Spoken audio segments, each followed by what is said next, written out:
Arteta! What a strike! What a screamer! Zola! What a fantastic goal! Arsenal back in it! Here's Limpar, lines it up, finds the net. Arsenal are in front. It felt like a dispiriting day again on Saturday, but the good news is that Mikel Arteta has found the statistics to indicate that we're actually playing well. This is the Arsenal Vision post-match podcast. My name is Elliot Smith. You can block me on Twitter, Yankee Gunner. You know we are a podcast that is statistics friendly. We like our data. In fact, Scott will be on down the line at the end of the pod to give us some statistics. And now, as a statistics friendly podcast, we are in simpatico with our coach, who has delivered a message that, yes, the statistics are clear. Arsenal should be winning all the football. And if you're losing all the football, at least point to statistics that say you should be winning all the football. And that's what he's done. We'll get to those quotes. We'll get to another defeat, where it leaves us, and a little bit about the kind of football we played. I'm sure we will focus on some individual performances, no doubt. Willian, we shall cast our eye on you, my friend. Have no fear, but maybe one or two others as well. And here to do that with me is Clive. You can find him on Twitter at ClivePFC. Hello, Clive. Hey, hello. And Paul, you can find him on Twitter at Pause My Pants. Hello, Pause. Woohoo! And Tim, you can find him on Twitter at Strawberry. Hello, Tim. Hello there. Tim, I'm wondering if you're having any regrets. I've done some things on weekends that sometimes I wake up on a Monday feeling pretty dirty and regretful about. And in the Instant Reaction pod, you did go in pretty hard on Willian, and I'm wondering if you have any regrets with your Brazilian linkage there. I mean, are you feeling any regret about that, or you feel good about that choice? No, I feel very good about that choice. Thank you very much. Yeah, good. Just want to make sure, because I loved it. So we will get to that. There's a lot to get to here, and I think, Paul, I'll start with you, because I think everybody's looking to see if Arteta has a way out of this. If he can just find a way out. And you went pretty strong on the idea that, the Southampton game, the draw was fine because we just needed to stop the rot. Totally fine. I'm not trying to relitigate that, because I definitely agree that we needed to just not lose. But then on the back of that, I think he had to find a way to try to change things, to try to arrest the slide. Now, obviously, losing Aubameyang doesn't help. Having some suspensions doesn't help. His hand was forced a little bit. I'm curious what you think about the players he chose. I mean, he doesn't have a lot of players he can rely on right now, but he did pick Willian. He did choose to go with Nketiah over Lacazette. Ceballos, Elneny, midfield. I think there's going to be some questions to be asked there. So do you think he did the best he could with what was available, or would you have liked to see him try something even a little more radical? I think his midfield was probably a best available. Not the pairing you want, but not a lot of choices. The Willian thing is perplexing. I mean, I get that he was maybe in pretty strongly for him in the summer, and maybe Willian cost us a lot of money. Maybe there was a lot of skin in the game from him and Edu on the Willian purchase that they can't back away from easily, because on footballing terms, he's been bad. The good thing about this performance was it was very clarifying. It wasn't his usual mediocrity. I mean, he took it to new depths. So he's really hung him, for a guy who was in the media for having purportedly gone to Edu with Luis to express their concerns over the manager. This was not the game you follow that up with. If you have to pick, Mikel's got his own issues about digging a hole deeper. But if you have to pick between Arteta and Willian based on that game, I mean, holy shit, Willian was a disgrace. As I kind of said before, if you're not playing well, or you're not going to play well, at least make it look like you try. It's not hard to make it look like you're trying in a football match.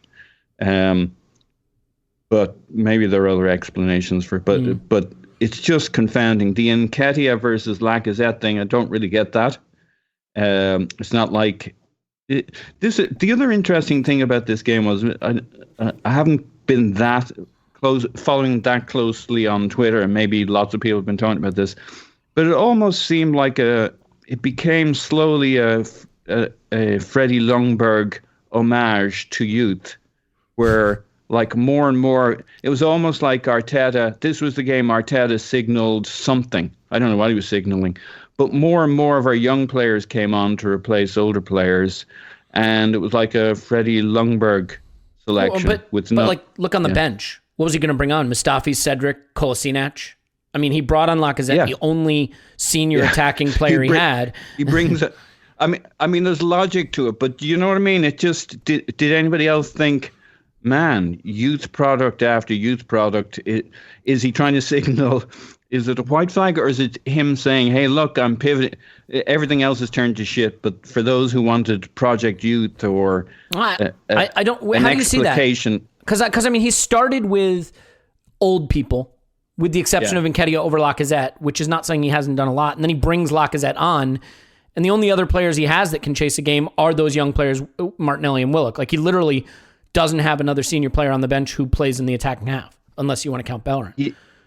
Sure, but we ended up having a lot of, between Maitland-Niles and Saka, and that's fair. Yeah. We ended up with a lot. It just kind of struck me, man, there's a lot of young players on here, which I wasn't against at all, but I was wondering if, what I think it's a reminder that was just of, Paul? Circumstances. I think it's a reminder of just how top and tail our squad is, that we've got 30-year-olds and we've got 20-year-olds. And aside from Pepe, we don't have another player worth a damn who's 24.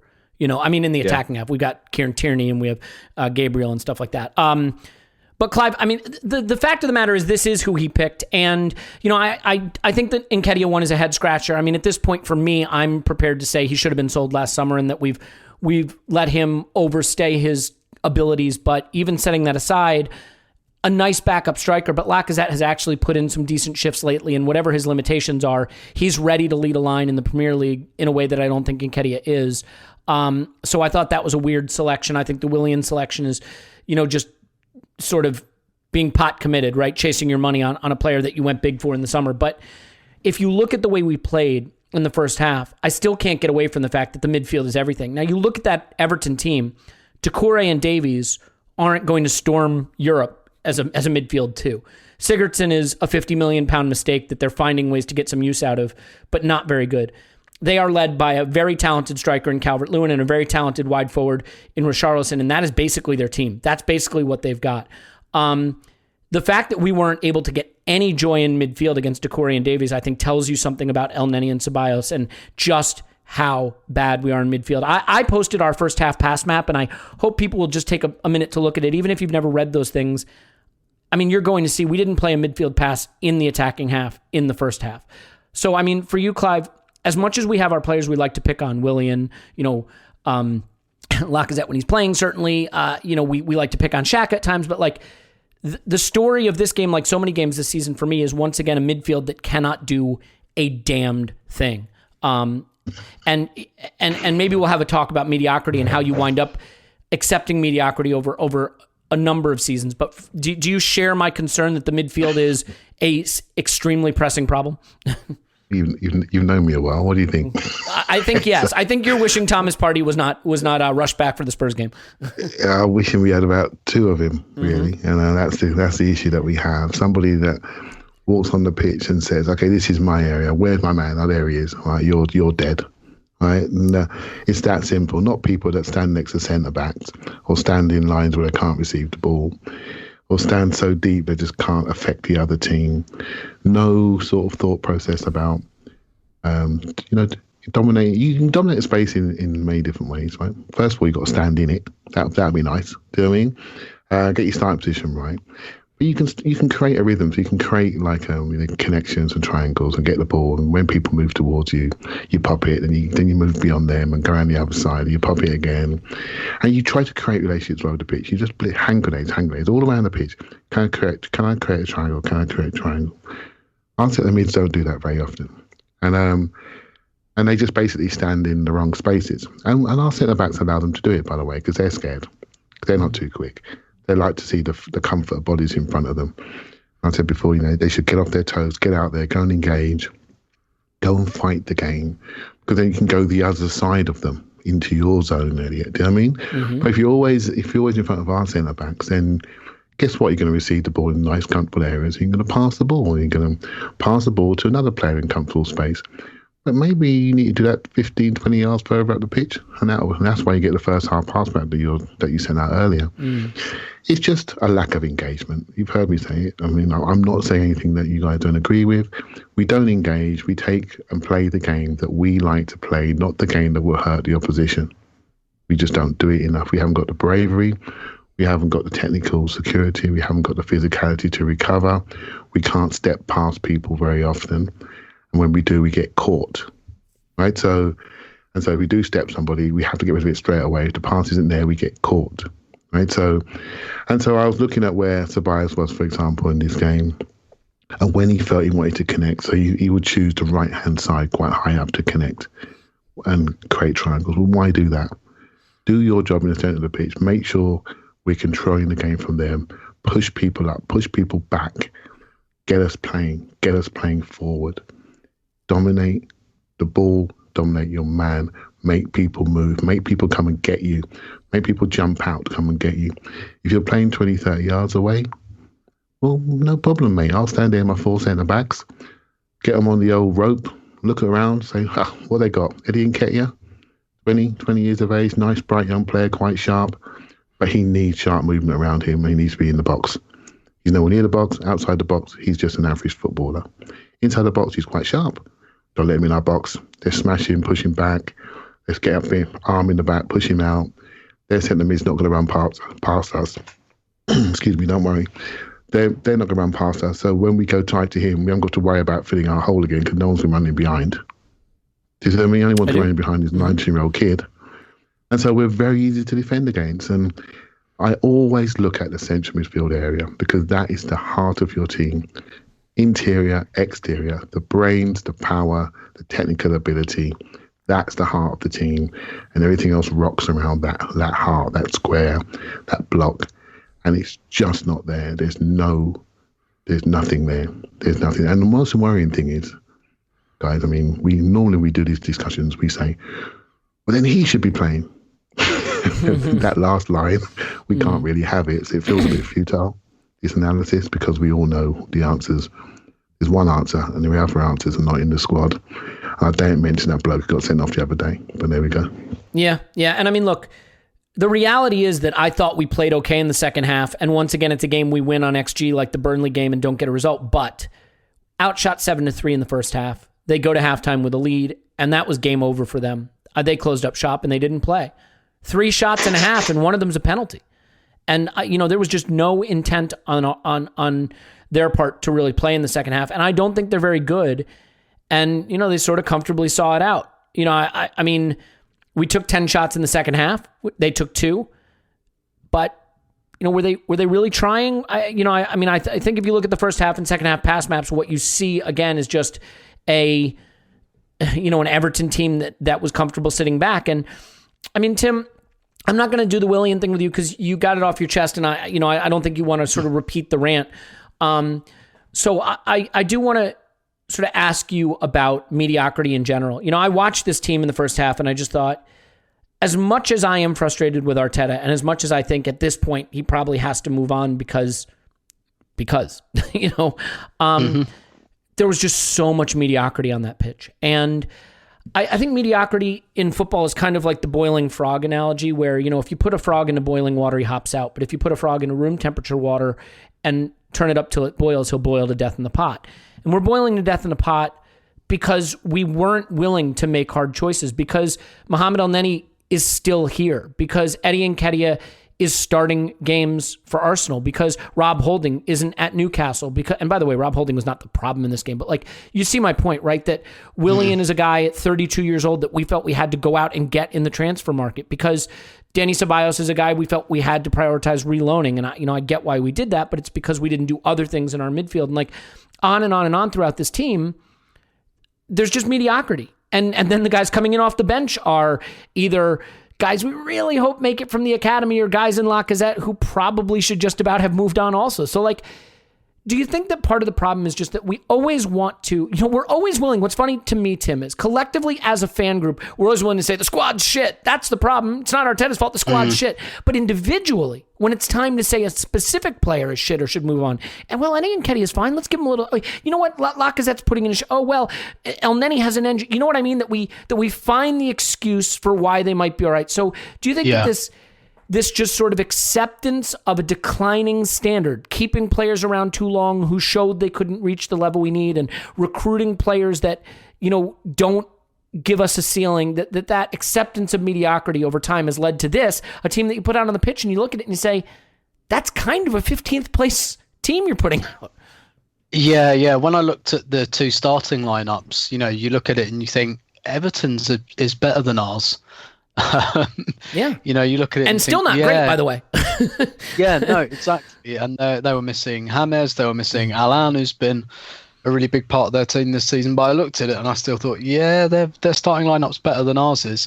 And to your point about how we're very scathing collectively, but perhaps not individually. I think what we tend to do individually is that we will agree on one player or two players.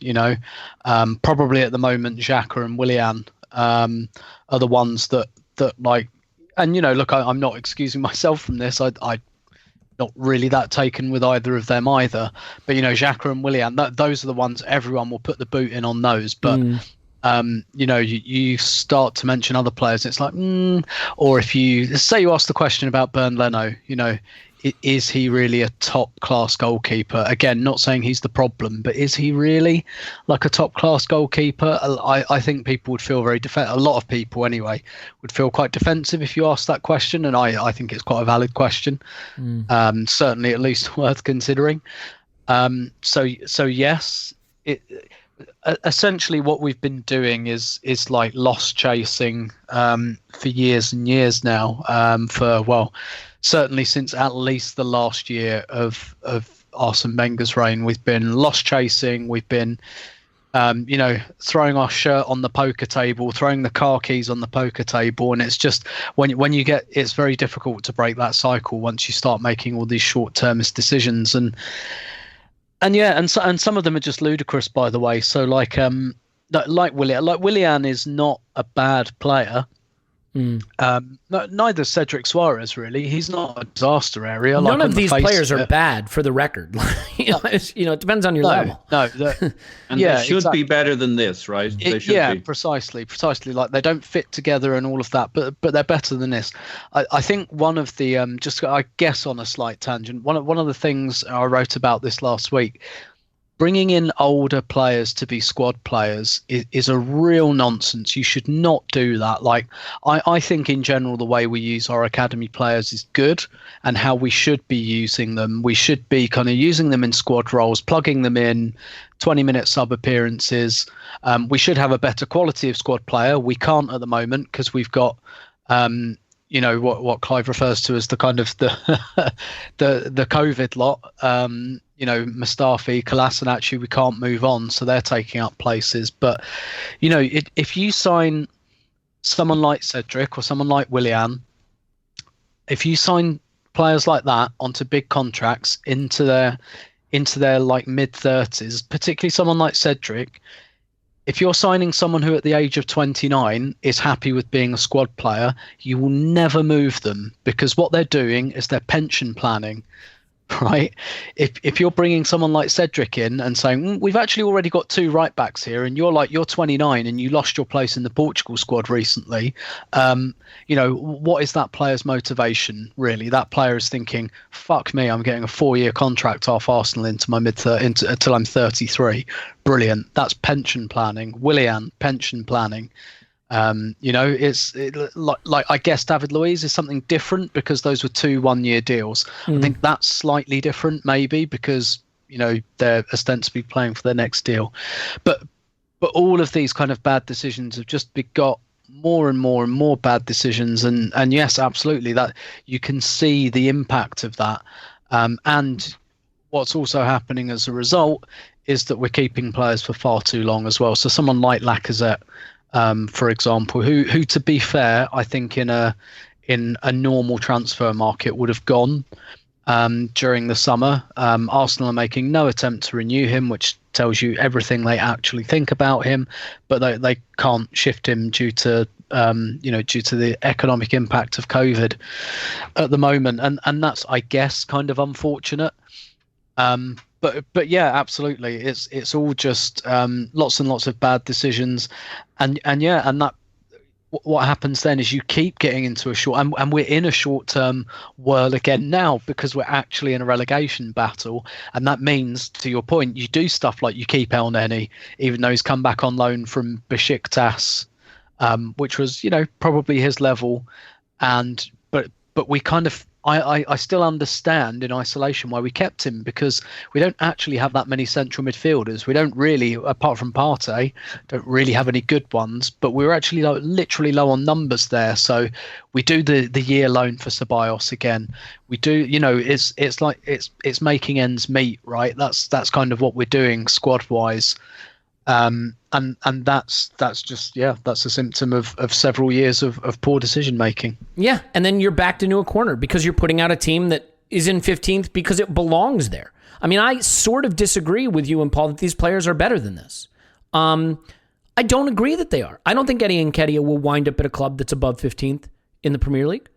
I don't think that's where his career is headed. Not because I don't like the guy, I don't think he will. And if I... No, but he's the choice striker. Nobody started this game, I'm saying. You know what I mean? Like, I'm saying the team that was out on the pitch. Yeah. Like, I think Mohamed El Neni will be playing his football somewhere lower than 15th in the Premier League. I think the same is true of Rob Holding. I think the same is true of Eddie Nketiah. I think the same as Willian should be retired. I think, Danny Ceballos will probably wind up spending his career bottom half of La Liga. So, I mean, and then you look and you say, how is this team 15th? And you say, well, I tend to think that football is a strong link sport, not a weak link sport. Name the players that were on that pitch for Arsenal that can win you a game, that are dominating players. We think Pepe has that talent. We think Saka does, but he's a teenager. The rest are mediocre. Dominic Calvert-Lewin and Richarlison were enough to beat us. They didn't even really have to do much. They were enough to beat us. Two mediocre teams, their quality shined and ours didn't. Mohamed El Neni completed 46 of his 48 passes. I think 31 of them were to defenders. He has nothing about him. Could we have tried Maitland-Niles in midfield and Bellerin on, at fullback so that he could attack more? I don't know. I mean, is it time to stop playing mediocre players in the hopes that you can catch lightning in a bottle with someone? I don't know. But, Paul, I mean, we get to the second half and we're behind again, and they do sit in, and I did think we created a bit more and we were a bit more dangerous. I mean, obviously, the one thing of note that happens in that second half is that Martinelli comes on. And I want to just touch on this quickly. I am nervous that one of the big problems at Arsenal right now is there's no one minding the long term. Mikel Arteta is the most powerful man at the club, and Mikel Arteta has a right now problem, not a next season problem, not a 5 seasons from now problem. A guy with a right now problem is tempted to say, Martinelli, please save me. A guy with a long-term time horizon might say, Martinelli, you're not playing for the first team till late January. We're not going to give you more than 30 minutes this whole season, per game, because we want you to be the future at this club, and you're coming back from an injury that can literally end careers.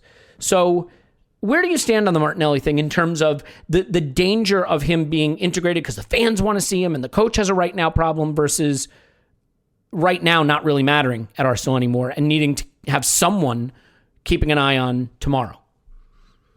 Yeah, I think it's a real danger, especially as, well, we've seen what happened with Partey, and that was before we found this new low that we're at the moment. So manager and club are under even greater pressure, and the well-being and future of Martinelli versus the survival of manager, executives, and, if you want to call it, club, at least in the short term, that's a very uneven balance, and I think we know which one would win out there when push comes to shove, especially after Mikel has started to talk more and more like my crazy ex-girlfriend when interviewed. So he doesn't see... He's Paul, starting I need to stop you. Yeah. I want to be clear. In that relationship, you were the crazy one. Yeah. You're the crazy ex-boyfriend. Yes, Anyway. indeed. Okay, Well, sorry. in my analogy, I wasn't. Fair enough. And it's my analogy. Okay. You're getting confused with my actual relationship. It's totally different. Okay. Yeah. Anyway, it's to the point where I'm considering texting Mikel Arteta, new phone, who dis? And he's making less and less sense every time he talks, and I'm sure we'll talk about that in a little bit. But he does not reflect a calm state of mind. I know we'll talk about the stats comment, but I'm equally concerned about the victim comment that he wants players who will fight versus victims. And my concern with that is I'm not sure I like the terminology in terms of what that reflects. It's almost kind of that, like the word victim. Well, who does he think he might be a victim here too? It's beginning to feel like he thinks he is. But in using the word victim when you're talking about your player squad performances that have gone on, that's dangerously close to the finger pointing, blaming game. And I don't think that ends well. And we know there are divisions and meetings between the team and finger pointing and stuff. And that can be very cathartic. That can be a release. That can lead to alignment. But it can also go tits up quickly and probably goes that way more than the other. So I'm worried about how Martinelli is used. And I'm worried that there's anybody here, that there's a grown-up in the room. I kind of talked before. I have this theory that what we need to do is sign not a new manager, though I'm not against that, or a new bunch of players, though if a grown-up in the room spots the right player, sure, why not? What we need is a czar of football, and I use that term because I don't really care what he's called. I care what he does. It doesn't matter what's on his business card. We can keep Edu. We just need to bring in somebody above all of them who knows what the fuck he's doing, because otherwise you're left with Vinay, seems like a nice chap, Edu, who I think seems like a nice chap. On the other hand, we have lots of troubling stuff that has come in and around him from his time with Raul and shortly after Raul left that gives us concern. And we've Mikel, who's floundering. Seems like a bright chap. We all have an emotional connection to him, but so what? None of the people in the room know what they're doing, and Tim Lewis is a lawyer and a good set of eyes, but more of a veto than a doer. So he might stop us doing really dumb things from here on, improprietous, if that's a word, things, wrong things, inappropriate things. It doesn't mean he can give us football direction. And until we get, we'll use the term Ralph Rangnick, until we get somebody who's done this kinds of stuff before and has a foot between, from a football operation standpoint, knows what's right and what's wrong, what's a mistake? We have so little money, time, budget, cycles to make mistakes from here on in. We need somebody with the sure touch, and it's the old justice must be seen to be done as well as done. So it needs to be somebody that immediately has credibility. Yeah, I agree with that. Ability is one thing. Like we could get somebody unknown. But that doesn't quite do it for us, because they need the immediate credibility that people snap to and say, "Oh, okay, let's all align behind this vision quickly." Yeah, and you know what's crazy to me? We had the Arsene Wenger model, the sort of single point of failure, one guy doing everything model. And to Arsene's credit, I mean, with so many years in the game and such an immense football mind, like, he kept us relevant and near the top for a long time doing it that way, until eventually the weight of doing all those jobs versus smarter, more efficient clubs who had specialists doing those jobs, he just couldn't keep up with it. We've now gone back to the Arsene Wenger model, except for the guy in his 30s in his first coaching job. It's insanity. And as much as I am Arteta out now, if we got a Monchi or a Ragnick or someone in who really knew what they were doing, and we sacked Edu and we sacked Vinay and we brought in guys above them and we brought in a chief scout with an analytics background, and those guys said, we actually think Arteta's got something about him and we want to hold on to him for a little while longer, I'd be totally behind that, because I would trust that Arteta could focus on the coaching and that maybe there's still something there. That's exactly right. And that the club could start to structure itself in a healthy way. But while and Arteta I feel the same way about manager, Edu. Like, I think the same's true of Edu. Hang on. No, you haven't heard my point yet. Sorry, okay, yeah, You're already saying no. I just said the word Edu. Right? It triggered the hell out of me, sorry. Right. I feel the same way about Edu and Vinay. I don't know if they're any good, and the reason I don't know if they're any good is because there's nobody above them that I trust. Like, say we've got Rangnick above it, and we trust him, and he's okay with Edu. Then I'm like, oh, okay, well, maybe there's something there. Because we haven't seen enough of Edu to work out if he's any good or not, right? True, it's all projection. But at some level, it's kind of like saying, I don't know if the CEO is any good because there's no one above him. Like, the buck has to stop somewhere, and I'm fine with it stopping there. And to be fair, I'm being triggered because Clive is typing into the chat things that are happening in real time that are not good. Yeah, but my point is, these guys have only had, in reality, a few months. We don't really fucking know, but we've nobody above them who trusts them. So, like, we have to base them on a small amount of evidence, and it's bad, right? The returns are bad on Edu and Arteta, and you could actually say on Vinay, because where's the fucking leadership in all of this? We had a nice interview where he talked about values. Now, it's hard. I find it hard to just outright condemn them. For almost everybody's emotional state, I'd prefer if they just brought in a czar of football, didn't fire anybody for 6 months.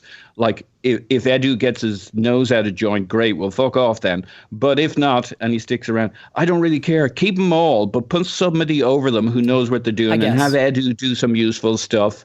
And, like, you don't have to fire people. I like your lovely idea, and I'm going to live in a harsher world where I'd say we're 15th, the team is shit, the contracts suck, everybody's fired. Yeah. All of you get out. All of you fuck off. Never come back. I'm putting people in who know what they're doing. More and chaotic, it might be unfair to Edu. I'm also fine with believing that Edu is tarred by the tainted by Raul. That the way he came in and the deals that were done under his watch, sometimes you're just, to be fair, having just said the word taint, I feel like I have to do the Manscaped ad now. I'm sorry, Clive, but I'm not going to get a better chance to pivot to Manscaped than having said taint, because oh God, I'm going to do it, aren't I? If you have hair down there in that area and you want it gone, there's no better way to do it than the Lawnmower 3.0. I mean, look, how often am I wasn't even planning that.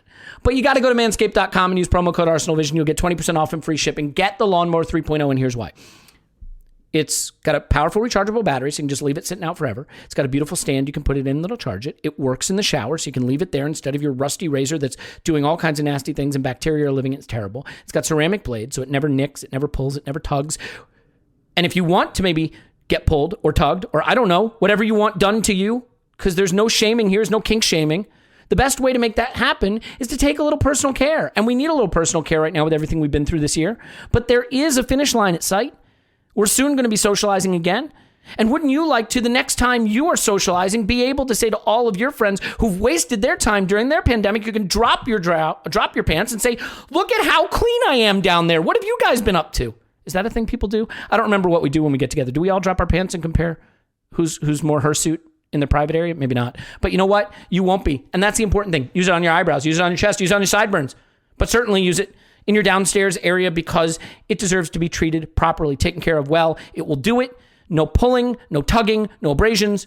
Great battery life, wet, dry. Use it however you want. The most important thing is that you do it because you just want to feel good. And it'll make us feel good because you'll get 20% off and free shipping if you use our promo code. So manscaped.com, promo code ArsenalVision. Manscaped.com, promo code ArsenalVision. Do it now.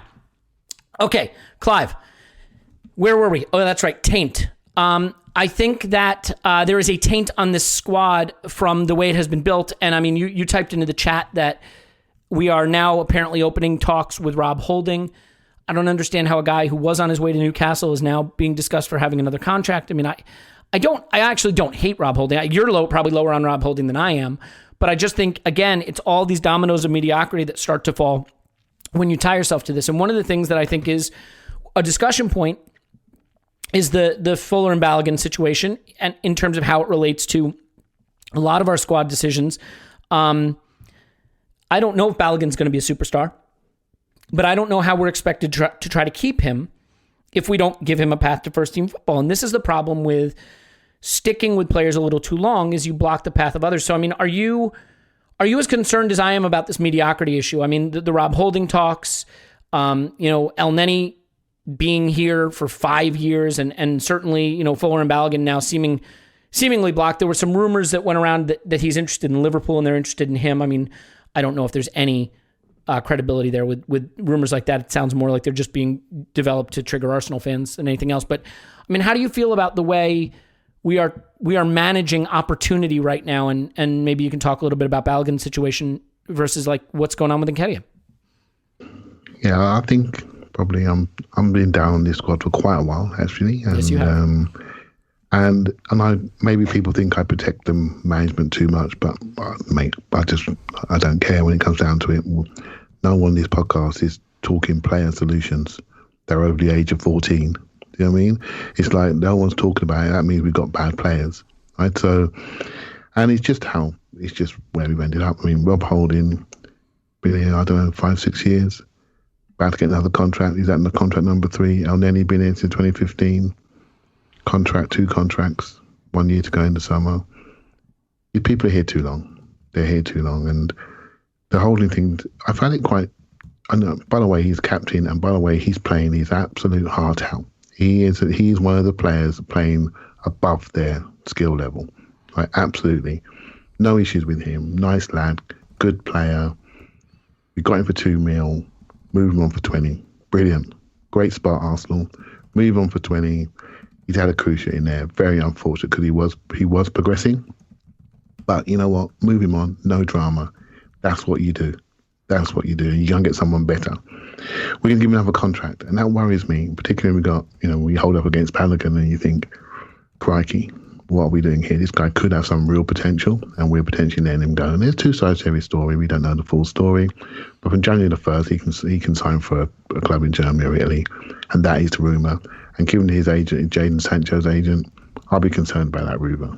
So that's mediocrity. We've done it with Xhaka. We've done it with many, many others. If we buy them, we tend to compound it and then convince ourselves that these are the players to take us into the future. And I just don't see us learning. And what Paul was talking about there about having an overseer, that's built up because we don't quite trust the people that are there. They haven't got a track record we can rely on. So you get somebody else in who we know has got a track record of delivery and we feel more comfortable. Now, I said that on Twitter a while ago and people said to me, Clive, step back allows people to do their jobs. I'm thinking, yeah, I really want to step back. But then I see this Holding thing come up today. Do you know what I mean? I really want to trust them. I don't quite trust them. I see Cedric. I see Willian. I see these things and I don't like it. How can I pile my trust into them? And then I think to myself, well, let's get somebody else in with them. But then for me, I did a chat last week about culture and players, etc., and things that we're doing. It's okay getting people in, but what do you want to be? How do you want to play? Where on the pitch do you want to play? Do we want to be a team that's, strength-based or technical-based or energy-based? What do you want to be? Do you want to be a counter-attacking team? What do we want to be? At the moment, the reason why we're all arguing is because we've all got different views on the game. And the game is evolving.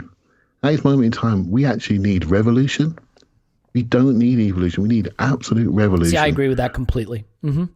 We are talking, in some ways, it makes the manager more vulnerable. Faster than we even are. So we're actually falling further and further behind with each move. Each sideways move, each backwards move it's been going for years. It's been going for years.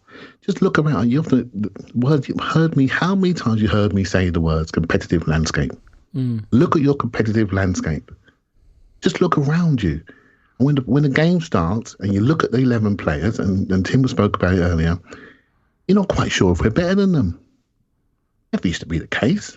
We're not sure. Southampton. Okay, they're a bit more confident. I wasn't quite sure. Everton, I do think we were better, but we just were not great. Let's not talk about Leicester, shall we? I watched Leicester yesterday versus Spurs. I hope you didn't see it, because it's what they're doing with the price they're paying for their players, And they're re-signing star players, England players, no problem at all. We tried to take a centre forward. He just said, no thanks. Red flag. No thanks. Golden boots. Cut the golden boots later. Didn't want to come here. What do we stand for? What do we represent? How do you want to play? It's not there. It's not clear. So what we So say, how do you build? we So need how to- do you build a team that way then? You know what I mean? You can't. Well, this is what. So this is it now. This is where the trust factor comes in. Do I trust these people? Forget who they are. Forget who they are. I don't care. I care about the club. And I look at the club. I think, who do I trust? And I'm not sure. I'm genuinely not sure. And that holding thing has bothered me more than anything, because I'm hoping that we're learning. Well, I don't know if it's true or not. And again, like I say, it's nothing against the player. But if you think Rob Holding's the answer, then you don't understand why we're playing in our final third. You don't understand why we're so deep. You don't understand the modern game where it's going. We need centre-backs that can run, that can sprint, so allow us to play higher up, so we can take the game to people, we can press people, we can move the ball, play with energy, repeat sprint, move, technical security, energy, energy, energy. That's the game Leicester's playing. That's the game Liverpool's playing. That's the game Chelsea are developing towards. And we are a mile away. So work out what you want to be. I was speaking on Discord today, and I was talking about a player called Harvey Barnes, right? Bright, young, punchy player. He can run inside, he can play centre mid, he can play both sides. He's a goal scorer, he can shoot, he can dribble, he can carry, two-way presser. You can do lots of things with him. Just brought into the England squad, probably about 21, spent some time at West Brom. I think they went down after he come out of there on loan nearly. I mean, he was that good. A bright, young, modern player. No one in our club or our fan base talks about Harvey Barnes. We still want Guendouzi and Ozil. They are crap compared to him. Okay, the old Ozil wasn't. But the game is now Harvey Barnes' game. It's not Guendouzi's jogging game. It's not Sabias's game. When he stands next to them, he smashes them. He runs through them. He can take the ball up to them and run around them. He's good technically. He's good physically. That's the type of player. Forget the name. It's the type of players we need more of. Those types that can allow you to play different phases of football. When teams push us back, we can spring. But when teams drop deep, we've got the ability to carry the ball up to people and take them on and move blocks. So we're nowhere near the game. We need absolute revolution. I'm afraid that puts Edu and Arteta absolutely vulnerable, because they need to understand what the revolution looks like. And I'm not sure at the moment. I hope they do. I'm just not sure at the moment. And these results are depressing me so much. I'm not sure about much at the moment. Yeah, and look, the way you commit to mediocrity is not being ruthless in your pursuit of a ceiling. If you are not ruthless in your pursuit of your ceiling, you will find mediocrity by definition. And that's what we've done. We have been in one of the least ruthless. You know, the funny thing about Arsene Wenger, and this is not about, Arsene in, Arsene out, it's just about comparing how we used to operate. Arsene Wenger took pelters for not giving contracts out to 30-year-olds. And now you look at the way the game has evolved, and no one wants 30-year-olds anymore. You know what I mean? Because you can't sell them, you can't rely on them not to hit an age cliff. He was ahead of his time in a lot of thinking. The funny thing about it is Project Youth was a staggering success, because at a time when we had no resources compared to our rivals, we sold pretty well, we bought pretty smartly, and we stayed near the top and relevant and in the knockout rounds of the Champions League. It was when we stopped doing that we failed. When we decided to keep Ramsey to the end of his contract, keep Alexis till all we could get was a Mkhitaryan swap, re-sign Ozil at a time when we could have gotten $40 million to sell in the summer before, buy 2 strikers in consecutive windows instead of doing smart squad building. And then you wonder, you see us at a desperation pay £72 million for Pepe, when a team like Liverpool, who's already at the top of the heap, can have a little perspective and say, you know what? Let's go half of that for Diogo Jota, however you say it. You know who I'm talking about. Because they're not panicking. They could have had Pepe ahead of us if that's what they wanted. But now they've got a guy who they're going to be able to sell for £70 million in 3 seasons after he's given them a good run, 4 seasons, after he's replaced Salah for them or Sadio Mane for them, who they will also sell for £70 million. Who are we going to sell for 70? You know, people keep saying to me, you can praise Liverpool all you want, but they got $140 million for Coutinho. Because they did. Because they were able to. What did we get for Ozil? Another contract. What did we get for Alexis, Mkhitaryan? What did we get for Ramsey? 0. There's 150 million pounds of saleable asset there that we got 0 for. And that's not an Arteta or an Edu thing. It's just a club mediocrity, lack of ruthlessness in pursuit of a goal long-term, lack of a long-term plan. And so I do want to focus this back on the here and now, though, Tim. And I think the Arteta quotes are ones that we have to address. I think it's a bad sign for a manager when he starts litigating his successes and failures in the press, in his press conferences, when he starts trying to make the argument for himself. You know what I mean? If you've got data that says you should be winning the games, present it to your players. Say, look, guys, I know the results are terrible, but we look at the data. You guys are getting unlucky. Our luck will come around. This will turn around. We just need to be patient. But outwardly to the fans, just say, we know the losses aren't acceptable. We're going to work on it. But that's not what he's doing now. He's litigating it. And the quote is, when you look at the perspective of how we are losing football matches and how we are where we are, it's pretty incredible. Last year against Everton, we won the game with 25% chance of winning, supported by the stats. You win 3-2. Last weekend, it's 67% chance of winning any Premier League in history and 9% of losing, and you lose. 3% against Burnley, and you lose. 7% against Spurs, and you lose. There's something else a part of that. It is not just the performance. It is something else that has to go our way, but at the moment it doesn't. Now, I could take issue with his stats, and I will have Scott do that at the tail end of this podcast.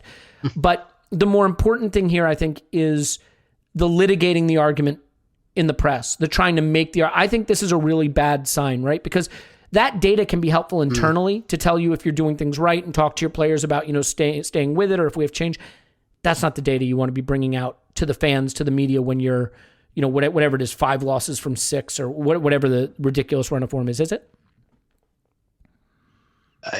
5 from 6. Yeah. Yeah. So, I mean, do you agree that litigating the issue in the press that way is a bad sign, or do you think he has every right to want to give the context?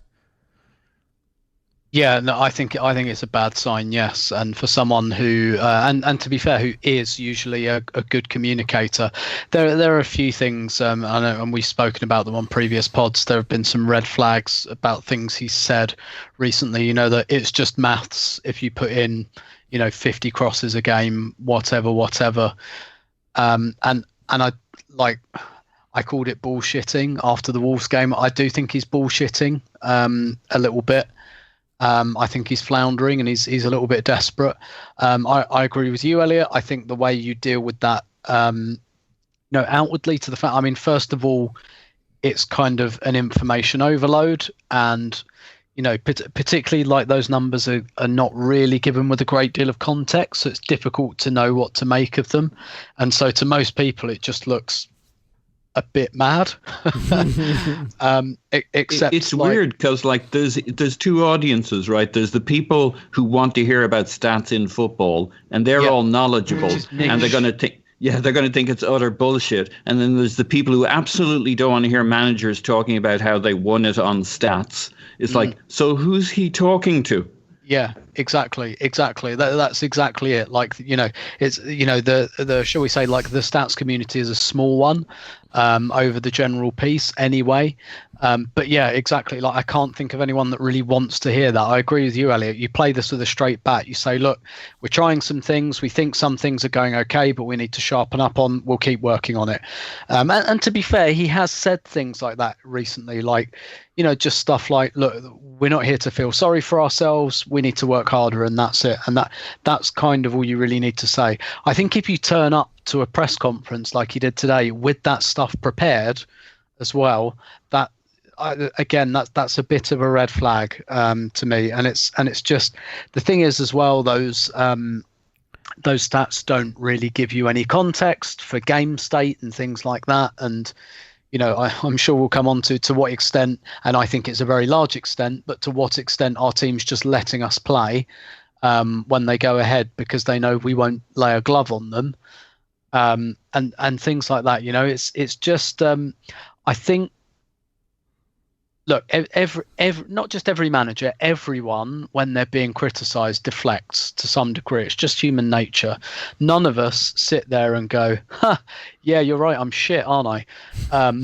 It's just not the way. It's just not the way we are. We're all sensitive to criticism, and probably the best of us, the very best of us who are the best at accepting criticism, even immediately don't do it. It takes us a little while. We feel a bit sensitive.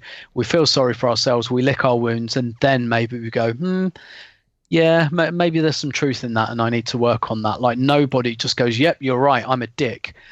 But like, again, just play it with a bit of a straight bat. Just say, look, we think there are some things we're doing well. There are obviously some things we're not doing well.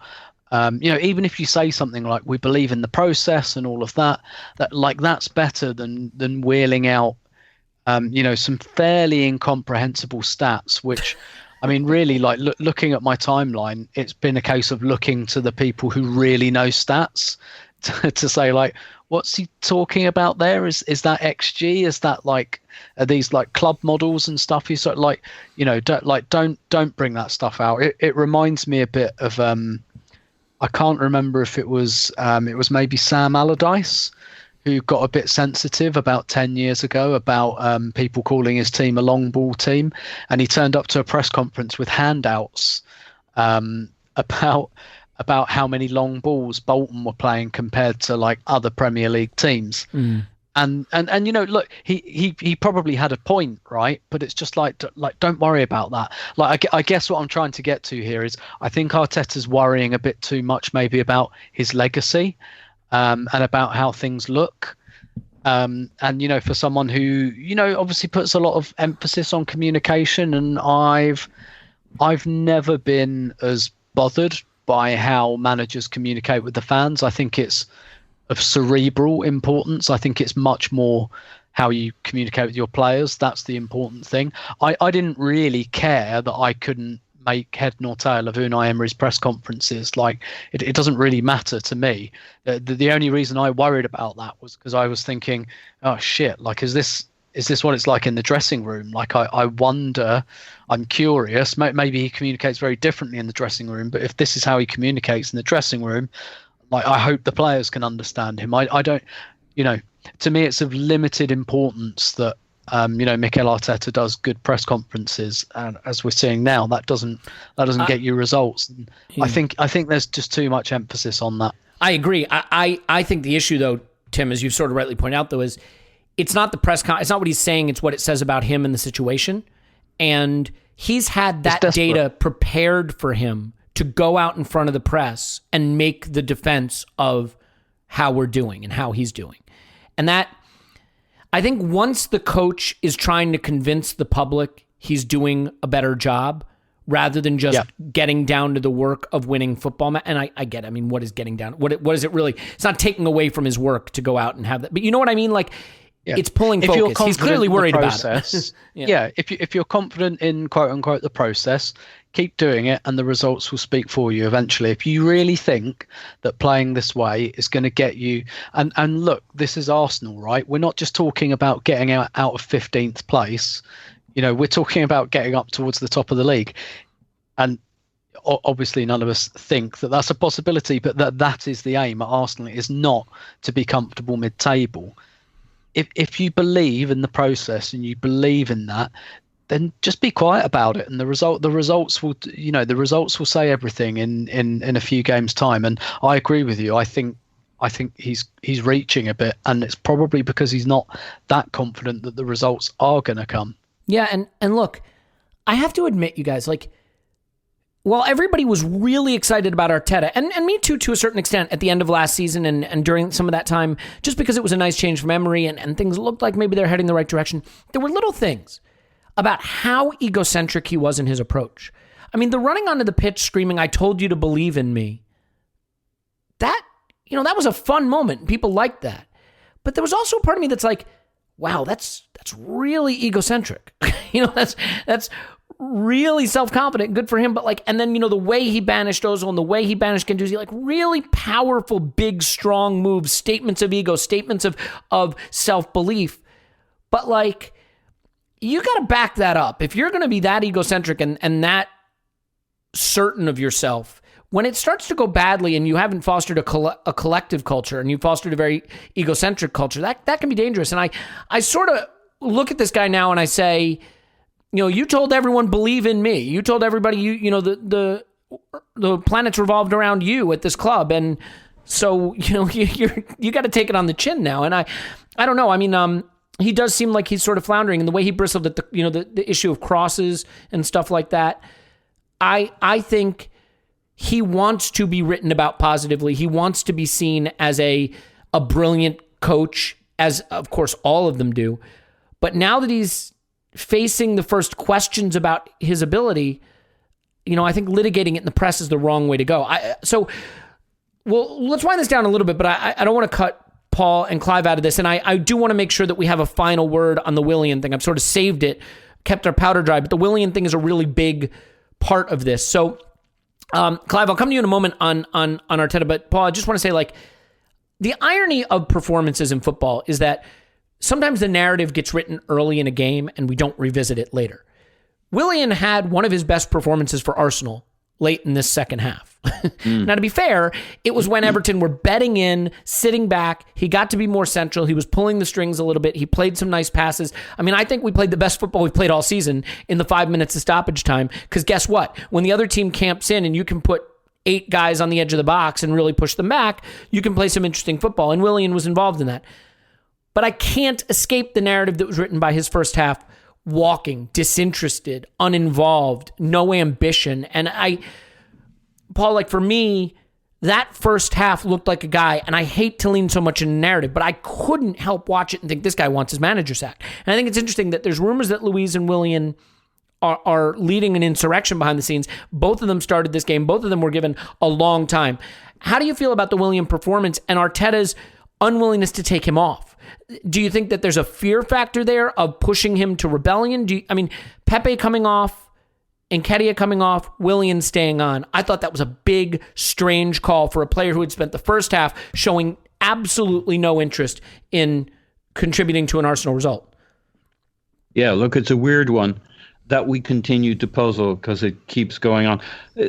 So the first thing is, my first reaction to the Luis Willian story was not a positive one in their regard. On the other hand, it'd be kind of weird if Willian and Luis didn't go to Edu and say, it didn't mean they went to him and said, we want him sacked, right?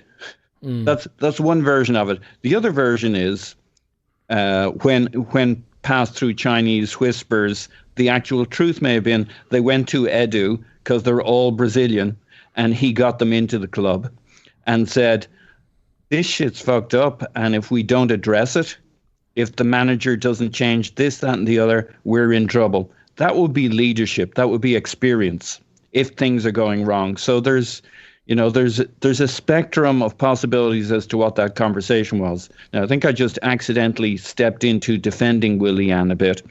But that's the challenge with these things. It's all like when things are in the shitter, then everything's bad. Well, maybe these conversations have to happen, and there have to be release valves. And after you've done your finger pointing and shouting at each other in the dressing room, and the manager said this and you said that, and you've dug into your positions, you need if you can't talk to the director of football about what you think's wrong and triangulate it, it happens in families, right? You talk to your mother talks to your father, and source things out between you and your father. Everybody talks to your mother. In many families, secrets that should not be shared are shared through the mother, and the mother mediates things. That should be the role of the director of football. Now, back to that performance here. That was a little aside. These conversations, if we don't think the people talk to people, we're fucking deluded, especially 3 Brazilians in a club.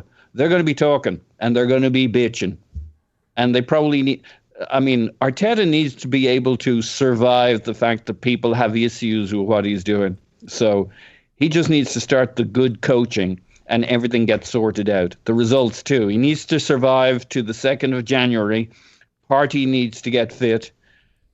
We need to, if you're looking at it from his perspective, he needs to have his excuses. Aubameyang's out, this, that, the other, some bad luck. He needs to get to the 2nd of January. Some good news about the window. We get somebody in who's more of a creative player. That gets him another month or two as we see how Partey and the new Awar plays out.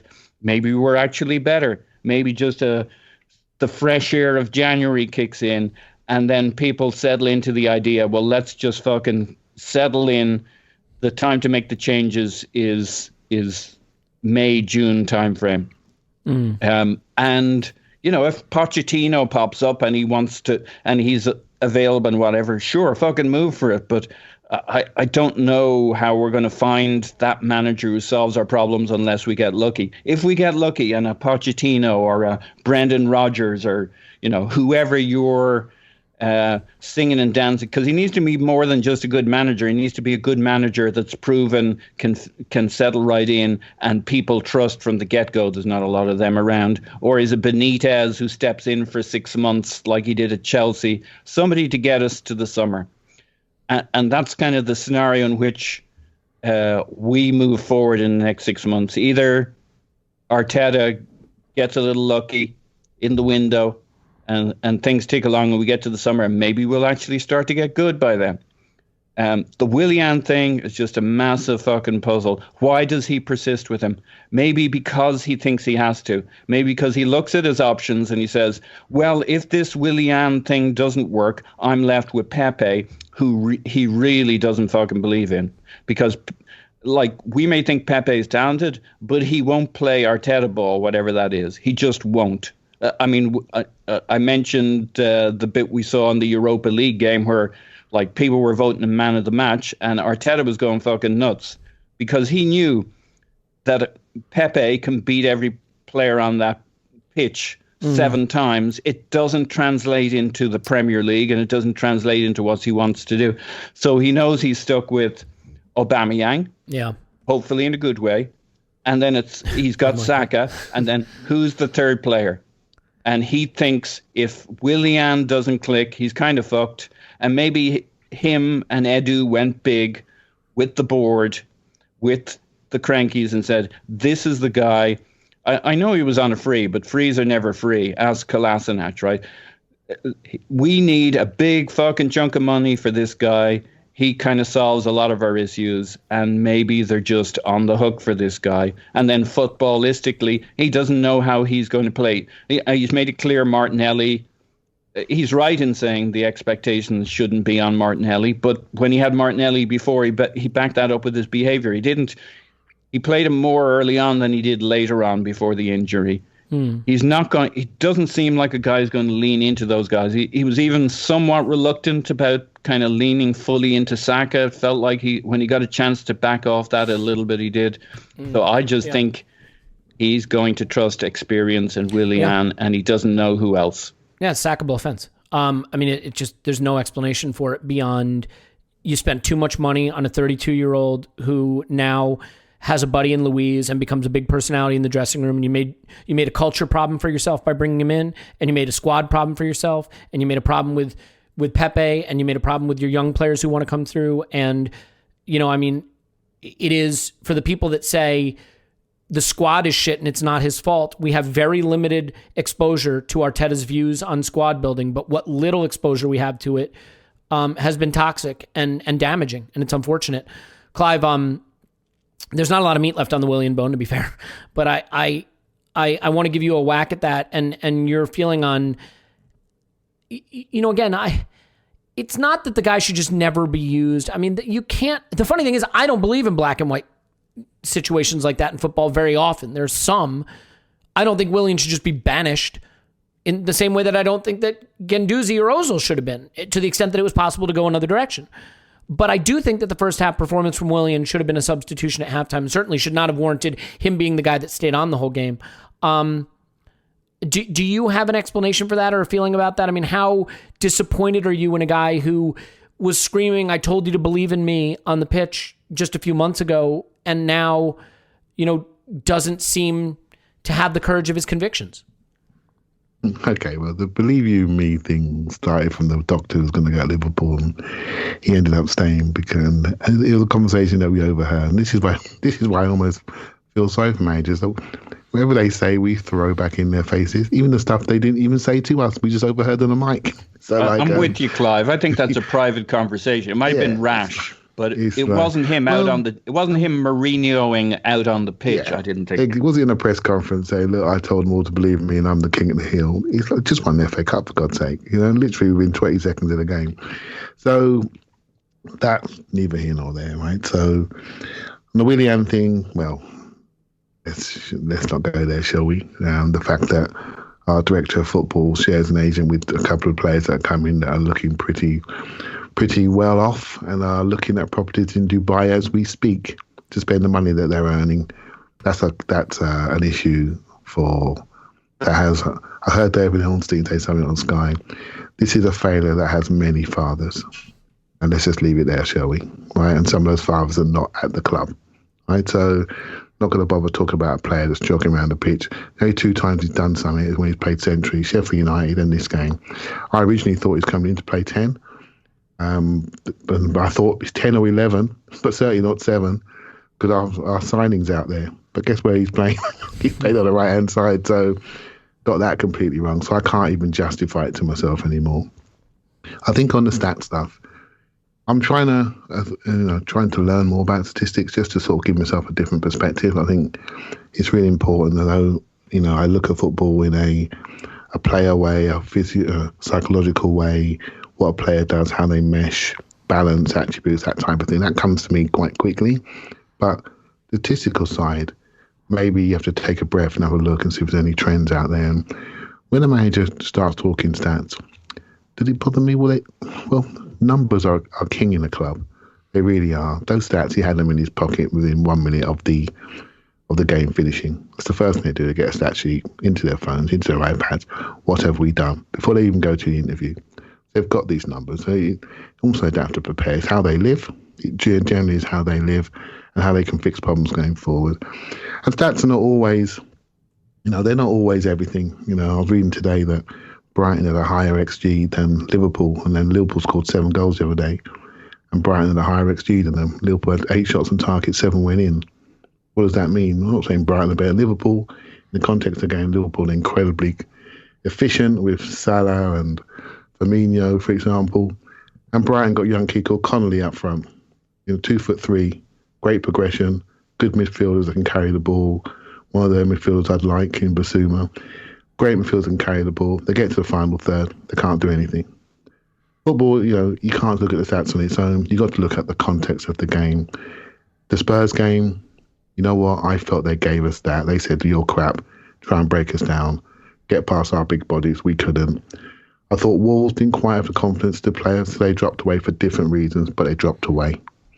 I thought Everton, they dropped away, but I thought this was probably the game where we actually played them a bit more. I don't think Everton can progress the ball. They got centre-halves at the back. They got crap centre midfielders, and they go front to back. We started to win the first ball and the second ball, then we keep pushing them back. So if anything, the Everton game was a bit more of a reflection of a football match. But we were still doing it from a position where we were chasing the game. And so obviously there's a natural tendency when you're the opposition to play the scoreboard. And that's what Everton did up to a certain respect. So Arteta's coming in, he's trying to find crumbs of comfort. He's trying to say, look, we're not as bad as we are. But when we were winning, we were talking about fine margins, weren't we? We were talking about fine margins. We were talking about a lot of the wins being in the fact that Aubameyang was above his XG. So the wins were fine margins. And now, apart from the Villa game, in my opinion, and I may be wrong without looking at all the numbers, and we saw the game, so we didn't feel positive when we watched them. But you could say a lot of the defeats, you look at the paperwork, are quite fine margins too. But we know our 3 departments are disconnected. We know our players are jogging around, hiding in passing lanes. We know our players look bereft of any confidence. There's no connectivity. There's no spark. There's very few smiles. We know all this. So whatever the paper says, it doesn't matter, mate.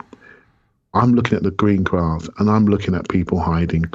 I'm looking at people feeling sorry for themselves, whether you call them victims or not. I can see it. And that needs to change. And he needs to get them going. And he's trying to. And if he doesn't get them going, he's toast.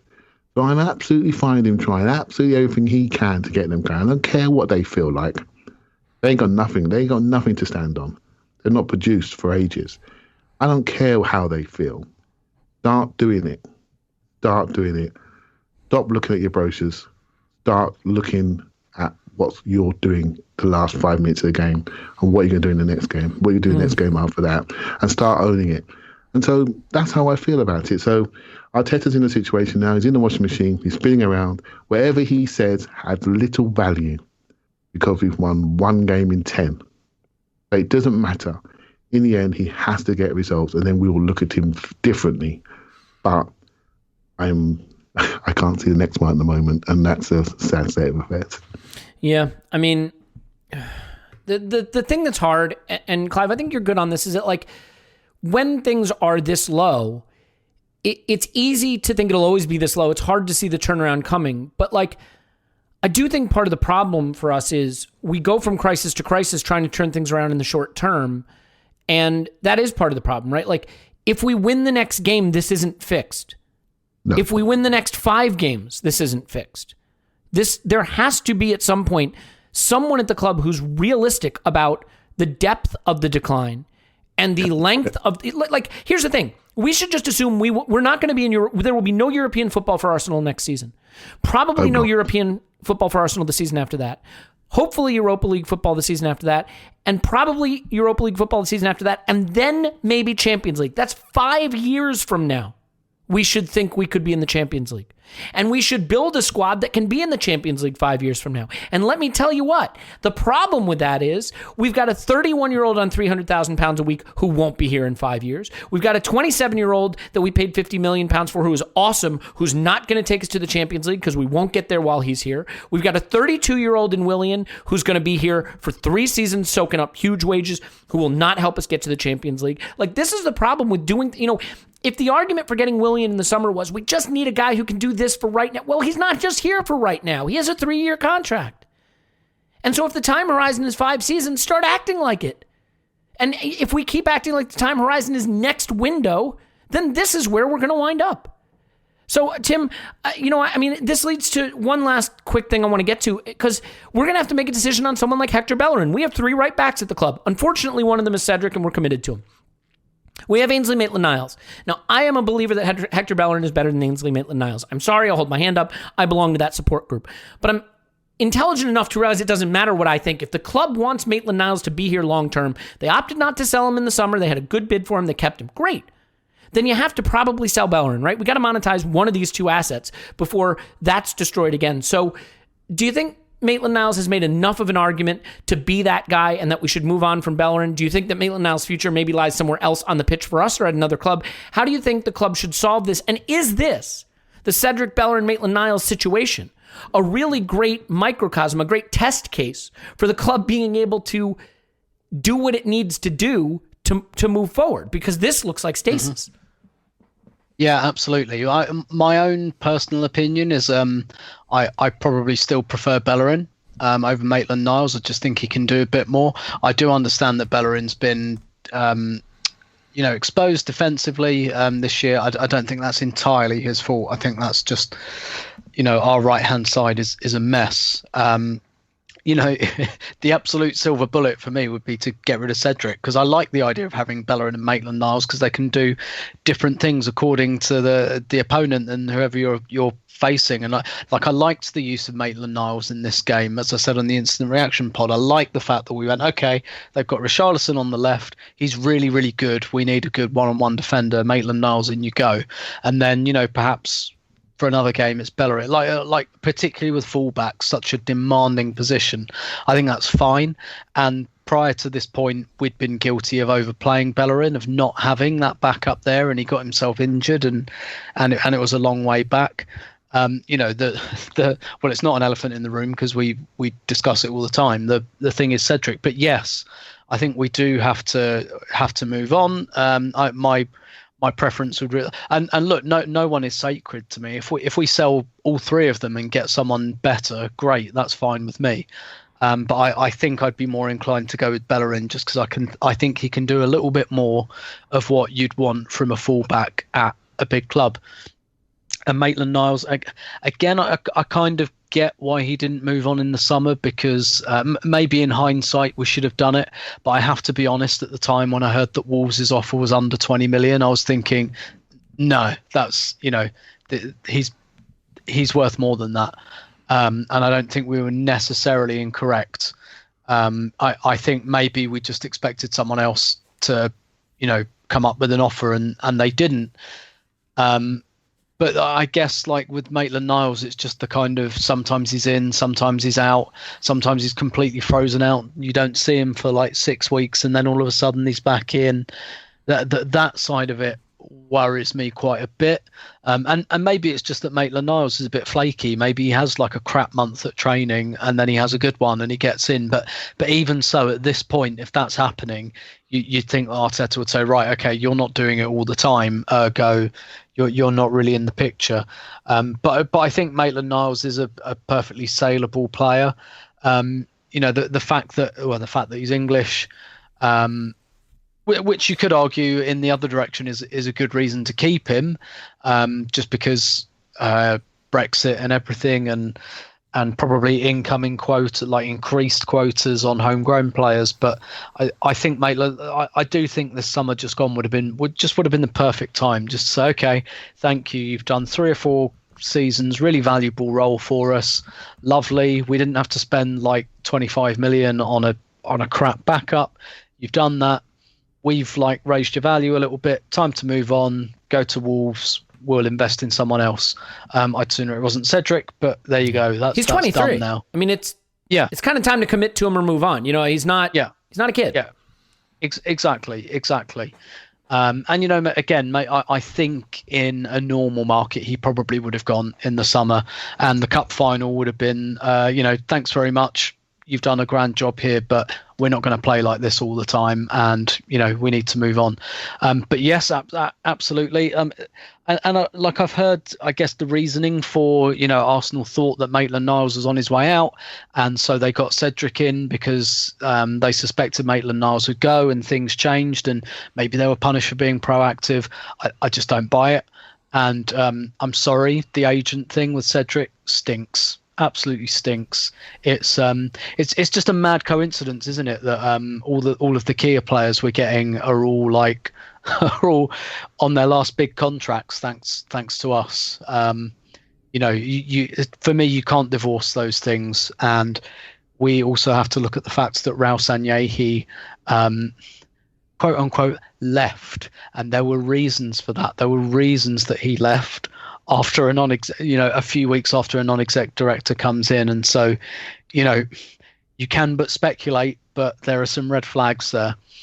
But yes, like absolutely, and I think I spoke about the Nketiah and Balogun situation, which is an open goal for Arsenal, where they've got a couple of good years out of Nketiah. Thanks for that. We used to pay 17 million for players like Lucas Perez to do what you did.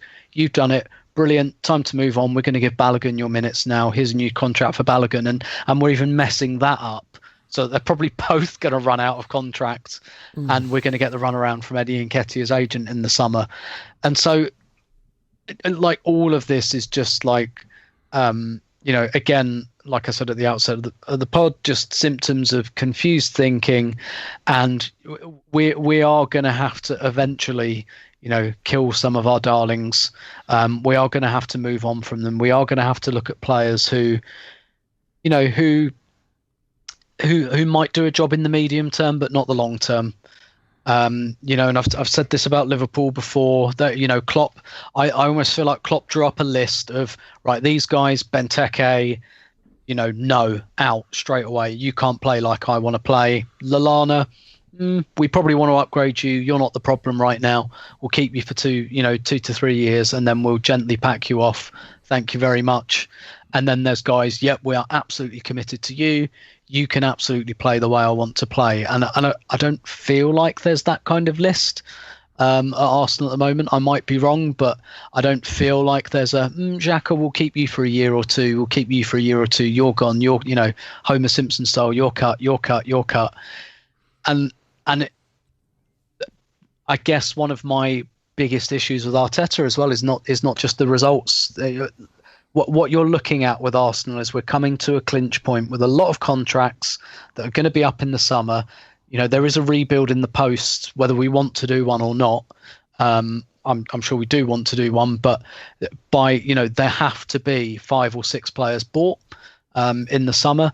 And so the question of this job now is, who do you trust with the rebuild? Who do you trust to make those 5 or 6 signings for players who are going to be on your books for the next 3 or 4 years minimum? And for me, Arteta has not totally, Arteta, Edu, whoever was making the decisions, we're told they made them together, has not totally impressed with the Willian and Cedric stuff in my book. I would not let this club spend £1 in January. Not £1. Sell, do not buy. Replace the people who are making that decision and let them spend in the summer.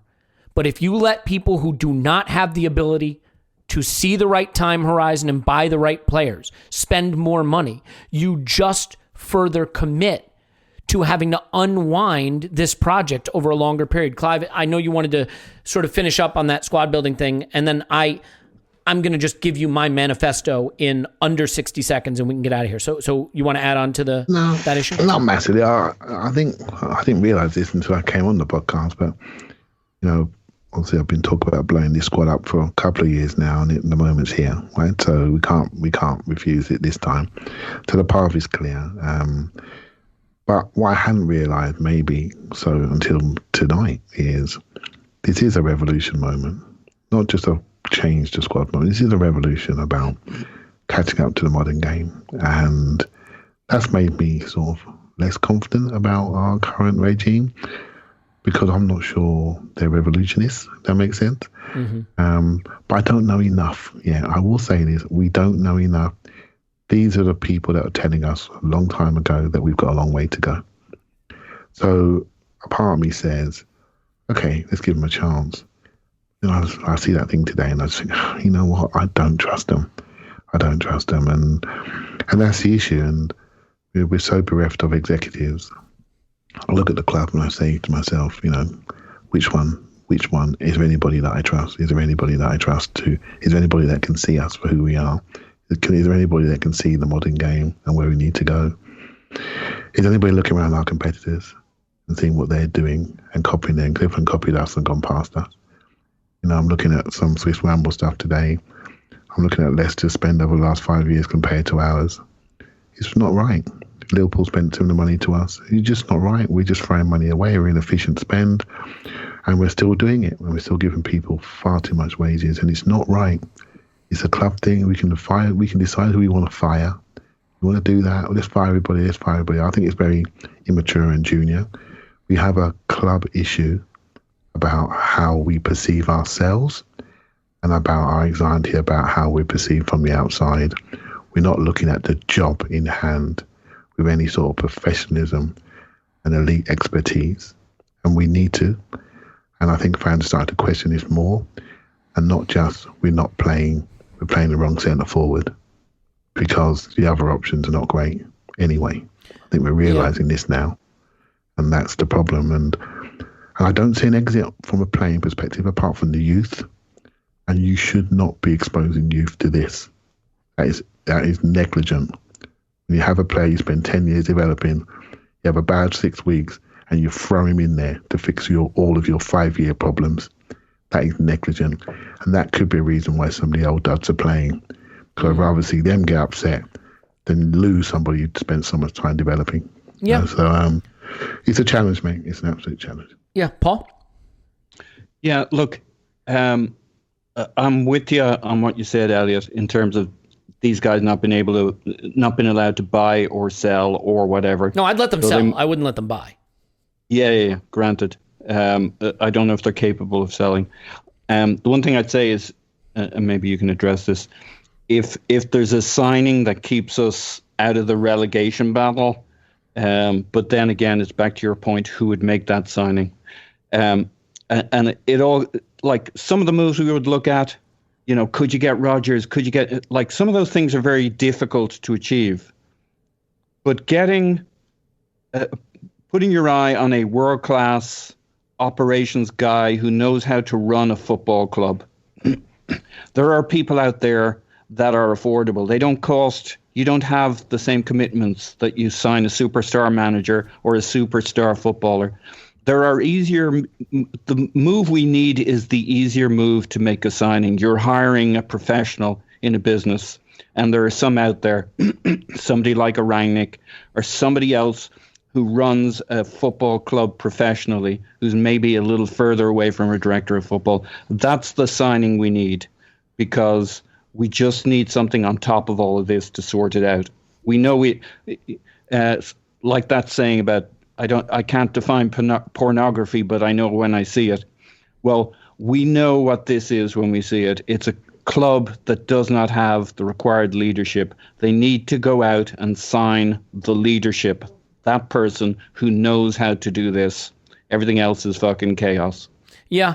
I mean, I don't really disagree with that. So I'm just going to do this real quick. This is my manifesto in 2 minutes or less, which will probably be 20 minutes so you guys can go to sleep. I'm kidding. But and I want to be clear before I say this. If your way of being a fan is you want to watch fun football right now and you want us to sign big fun players right now, that is not the wrong way to fan. There is no right way to fan. As a fan, you can say, I want to be entitled. I want to watch fun football right now. As a fan, you can say, I want to get in the weeds on squad building. I want to really think about it analytically. You can do that too. You can do neither. You can just watch the games and never think about it again. There's lots of different ways to fan.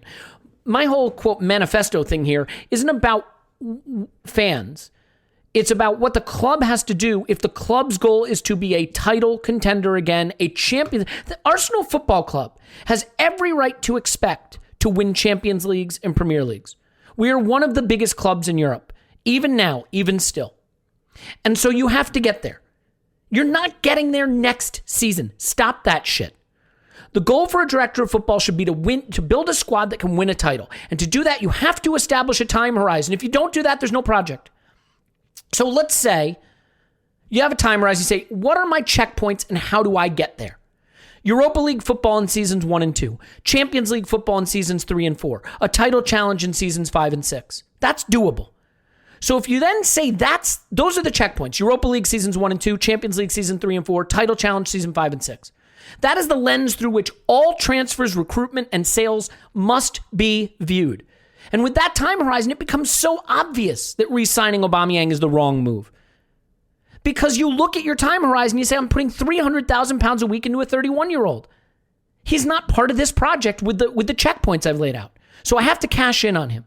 Thomas Partey's a sensational player, and I'm glad he's at Arsenal. But buying a 27-year-old on £50 million, who's going to be 30 and looking for a new deal in season 3, when we just want to start pushing for Champions League football, again, doesn't fit the checkpoints. Willian, an obvious mistake. And to make the plan work, you need saleable assets. So you need talent development. You need players coming into their prime to take you to checkpoint 1 and beyond. But then they can be sold at a huge premium in their prime and replaced to take you from checkpoint 2 to checkpoint 3. We have no conception of this currently, no plan. We keep doing shit to shortcut the checkpoints with no view of getting to the ultimate goal. And we've seen where that takes us. And it has to stop. Until there's someone at the club who understands this, who understands that there has to be an ultimate goal, checkpoints along the way, and a plan to get there, we're nowhere. We'll keep doing whatever feels good immediately to either placate the fans or try to keep us into whatever checkpoint we're in right now. Desperate grasp for CL football. Desperate grasp for Europa League football. And now where are we? A desperate grasp to stay in the Premier League. That's what this project gets you. And that's my manifesto. And unfortunately, I don't think the people at the club right now know how to do that. And that's why I would change them. We're still going to bring Scott on for 15 minutes of stats, and that's going to make this a long one, so I think we should say goodbye, but I see Clive typing in the chat, which means he has a coda to that. So, Clive, a final thought? No, not really. I'll just, look, we've had this discussion a few times, and I think we know why we're doing certain things, and we just need a clear way forward. I do feel COVID has killed us, it slowed us down, but even that, if I say that, there's a bit of me saying, would you have done the right things anyway? I'm not so sure, and I need to be sure about what we're going to do next. And I've lost a bit of confidence in the club and their decision-making process. I've just lost a bit of confidence, and I'm just not sure if there's anybody in the club that really understands our problem statement and the depth of our problem statement. And it's a 5-year problem statement minimum. I'm just not sure they're there. I will just say, as a caveat to your last statement, you do need some pillars of quality that can carry you along the road to create that serenity for those developing 22, 23-year-olds that look good from like a Jota. You need those quality players to just carry them along when they have a bad day. But that doesn't justify Willian or Cedric, mate. It just doesn't in any which way or form. That's fair. And that's what we need to kill. You know what, Clive? I would probably be less inclined to pick at every move we made if the people making the choices, making the decisions seem to really get it, because then you'd say, you know what, these guys get it. They're smarter than you. They know what they're doing. And I'm going to say something people are going to hate. I don't think these guys know what they're doing. And so all the moves become open to challenge, to interpret. You know, like the Thomas Partey thing, we're not going to get into debate here, but what I will say is it is a debate. It's a debate that has very, very fair points to be made on both sides. I fall down on one side of it largely because I don't trust the people who are in charge of the deal, not because I know for sure what's right, because I know I'm not so arrogant as to say I know best. I just think if I don't trust the people making a decision, I'm unlikely to trust the decision. So let's leave it there and get Scott in to tell us what Arteta was trying to say with the statistics and whether we're going down. We will get that answer from Scott. Tim's on Twitter at Roberto. Thanks, Tim. My pleasure as always. Yeah, you weren't ready for it, were you? Clive's on Twitter at Clive PFC. No, I Thanks, was. Clive. It's just I've got a dodgy mouse. A dodgy mouse. Okay. Yeah. But I said a dodgy mouth, and I was going to say, I think you have a lovely mouth. Ugh. Wow. What did I just say?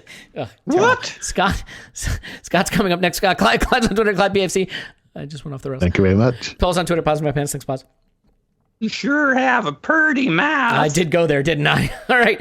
We're going to take a break and come back with Scott, who will hopefully take this to a much more anodyne place. Stay with us.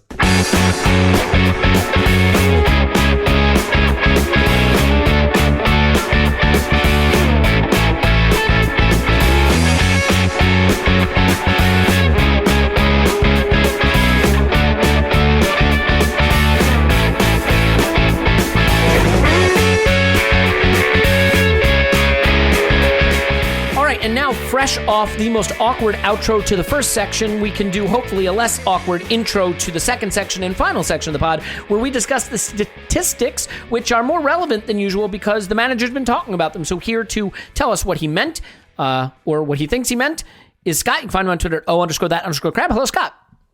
Yeah. Yeehaw, indeed, my man. All right. So I'm just going to ask you the when easy. The manager leads us from something. Yeah. Yeah. I'm going to ask you the easy question that is simple and easy. Just throw it to you, layup, softball, whatever you want to call it. What the heck was Arteta talking about? I think he's talking a bit about expected points and how that feeds into whether a team should or should not win. I always hate using that term because there's so many confounding things that go into determining should or should not. But, I did go through and look at it. And for the most part, the numbers that he mentioned, while some of them are quite a bit off of what I have, they do in general match what they said. So, looking at the chances total created versus Everton, Arsenal probably win that, more often than not if you run the simulation of the total chances. But I think that a lot of that goes down to game state. And I think that can be a big thing for a lot have been what has been said for the last couple matches for Arsenal. So yeah, when I looked at this, Arsenal are 62% to win. I had Matt Giant Gooner pull the stuff from StatsBomb for me, and they had it at 52% for Arsenal to win. But you look at the actual race charts, and Everton basically stopped shooting after they get the second goal. I think they have 2 shots total after that. So It's really when you don't try to score, you're not going to rack up chances. And I think that's something that we've really learned when we talk about game state, is that when teams are ahead, they are very much just basically looking to protect what they have. And I think you could say that in this match, Everton didn't create a ton and didn't look like they were going to create a ton. So I think it was probably their best strategy was basically just shut down things and basically just try to protect the lead. They did a pretty good job of keeping Arsenal from creating anything of note. Almost everything is medium or low quality, and that ended up being a really good chance. So I think the biggest thing that I have kind of, a fight about or the argument is where he talked about Burnley and Tottenham. I think those ones are again huge score effects, and my numbers are way different than what he says. I think he was saying that there's a 3% chance for Burnley to win, which is pretty low for me. I had that one at 24.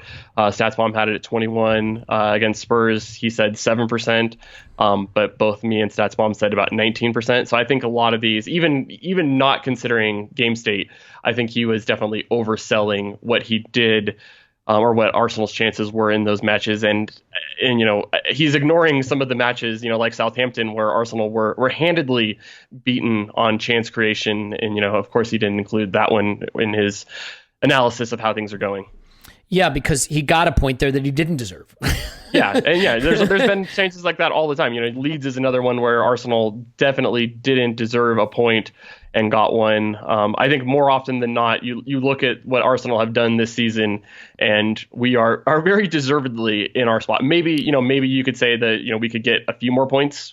He's doing what you might call p hacking, right? Or certainly cherry picking, because you could even look at Arsenal's win at Old Trafford, and if you just want to play the data game, you could say we didn't deserve to beat United at Old Trafford, which is our last win. So, you can really pull it apart. Game state's a big factor here, though, right? Like, it is simply the case, in my view, that when we get behind, teams know we won't hurt them and play that way. It's very much that way, too. So, I think Wolves is a really good example of that match as well, where they got ahead and they looked like basically every time they wanted to go try to counterattack us, they could have had, a very good chance of scoring. Basically, they decided in that second half that they weren't going to do that for some reason. Basically, they just wanted to protect what they had, and they didn't feel threatened by Arsenal. And I think that's one of the big things is teams don't feel the need to add on against Arsenal. Because you look at the XG difference for Arsenal's matches, there aren't too many where Arsenal just absolutely get blown out. Part of that is the tactics of Arteta, where he really does try to keep things close. There's really been just the two matches where Arsenal, I would say, have been blown out, where that's where it's more than a goal or more than one XG difference between. So that's Liverpool and Leeds. So everything's been relatively close. But that's where you really get attacked by the variance gods, where, a couple bad things where, they finish things, Arsenal don't finish things, and things really go against you. So it's the same, it's almost the exact opposite, where Arsenal have only blown out Fulham so far this season, and everything else has been less than one goal difference between each team, or one expected goal difference between the teams. So for me, that's the biggest thing, is that when we are better than teams, we don't go out and really dominate them and basically, stomp on their throat and kill them. And when teams come and score against us, we don't do enough to get things back in. And, we've given up a lot of early goals this season. And I think that's been a major factor for why we can't get the points that, we feel that we deserve for how good this team, maybe is. Because, I think it's not controversial to say that this is an upper half, talented team. My opinion on them has changed quite a bit, but I think that it's probably closer to, ninth best team in the league, maybe seventh, but definitely not, 15th or something like that. So it's, I think there's a pretty good argument to be said that Arsenal are better than where we are, but our performances aren't massively underperforming where we are on the table right now. Yeah. That's scary. So that leads to the question, can we be not can we? Can we's dumb. We can win the league. Can we be relegated realistically? Still realistically, no. That's still one of those things that I think that Arsenal are still relatively safe. I have it at just over 4% now. So, it is rising, and that is concerning. We do need to see some performances get better to really start believing that this team is as good as what the models think they are. 538 has us at 3% to be relegated. Part of this is that the reason I don't feel more nervous is that I think that there are some really bad teams in this league. So that really will help Arsenal to not get dragged into that. It's certainly possible that Arsenal could finish in the lower half of the table, but I'm fairly confident Sheffield United right now is going to be relegated. I think that there's a really good chance for Fulham. West Brom is definitely in trouble as well. Burnley is still not very good. So I think that, those teams are really, really going to make it so there isn't a crazy battle for the relegation spots. Yeah. I mean, that's fair. Having said that, so this is kind of interesting, Scott. We play Chelsea next. We'll lose that game, of course, because that's what we do. I mean, we might not, but, And then we're at Brighton, who are good. I think they're good. I think so too. They're kind of good. And at Brighton. So if we lose our next two, we will be behind Brighton. So that drops us to 16th. And Burnley, with 2 games in hand, are currently beating Wolves. And their run after that is Leeds away, Sheffield home, Fulham home. They'll probably win 2 of those 3. So while I'm not saying we're going down, if we lose to Chelsea and Brighton, we will almost certainly be 17th through match day 16. That's crazy. And it's going to be, scary. But I think it's still going to be, we're going to pull through okay. But yeah, it's definitely going to start getting hairy, and we need to see the results start turning around. If West Brom were on 11 points or something, I'd be a little nervous. But I guess it depends. Fulham are playing a lot better. I mean, I guess this is what it boils down to, right? Can we fall below Fulham?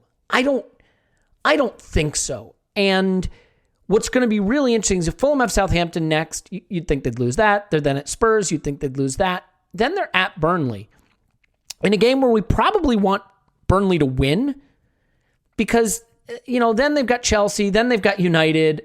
I mean, Fulham could be pretty much down by the time they play West Brom at the end of January.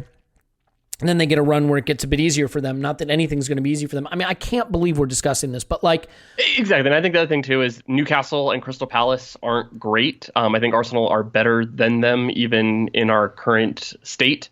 So I think that, if anybody's going to get dragged into a fight, we might, have some other teams that will get dragged down with us so we can have a few more teams to really kind of rely on taking the fall for us. Yeah. Well, so, I mean, do you want to dig in a little bit to sort of statistics about where we are, attack, defense, individual players? What are some of the things right now that are jumping out to you in terms of just the underlying metrics behind our performance? I mean, it feels like a broken record, but it's over and over again. We're not getting enough shots. We're not getting shots in good enough locations. So especially if we're going to be a low volume team, we need to be a really good shot quality team. And Arsenal are basically bang average for our shot quality. So that becomes a real problem when we are, on the bottom half of the table in shot volume. It's a chicken and egg thing. It's are our strikers bad, or are we just not creating enough for them? I think yes to probably both right now. I think everybody is just really kind of failing. I don't have too many major concerns about the defense. I think it's been good enough. We've held teams to, at least what they've done averagely expected. Coming up against us, maybe a little bit better for certain teams, but some of that again is we let teams score easy and then they don't really need to keep attacking us. So I mean, I think that is always down to where things are, is that Arsenal don't create enough. And I think that's one of the things that I think this is what we said earlier, but it's my major problem is that Arteta feels like he has kind of underdog tactics where he wants to limit the number of chances for both teams. And he, I guess, hopes that our forwards are going to be better at finishing than the other team's forwards. But when you do that, you're asking variance to bite you in the ass. So that's something that I would like to move away from. I think it's been fine when we play against better teams. And I think that's one of the things that kind of colored things when we went on that great cup run, is that this is a good strategy when you are the underdog, but it is not the right strategy for teams that you should be better than. That's just inviting, luck to go against you when you need to kind of overwhelm things in a low scoring sport like this. You need to, make it so a couple bad bounces don't kill you. That's where, you turn, draws into wins and, losses into draws, where you can just, kind of overcome some of these, bad luck where, you get an own goal, or, you have a fluky goal that's kind of scored, like the Sun goal that's out there. So if we could actually go and create more, I think that would balance out some of this bad luck that Arsenal have had, because that's just a major issue right now. Yeah. I mean, the thing that's weird is that I feel like we're in the position we belong in. Usually when big clubs wind up in a position like this, it's partly through playing badly and partly through running a little cold. And I think that's what Arteta was trying to say. But Scott, for me, I don't think we're in a false position. And that's why I think it's a little bit scary. I mean, how much of a false position is this statistically in your view?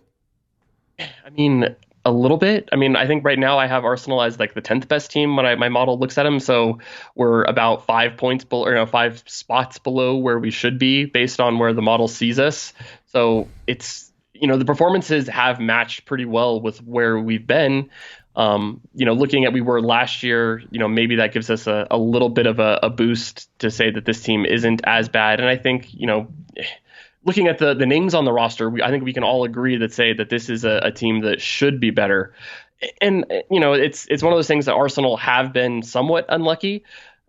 We are finishing below our XG. We are finishing below our post-shot XG.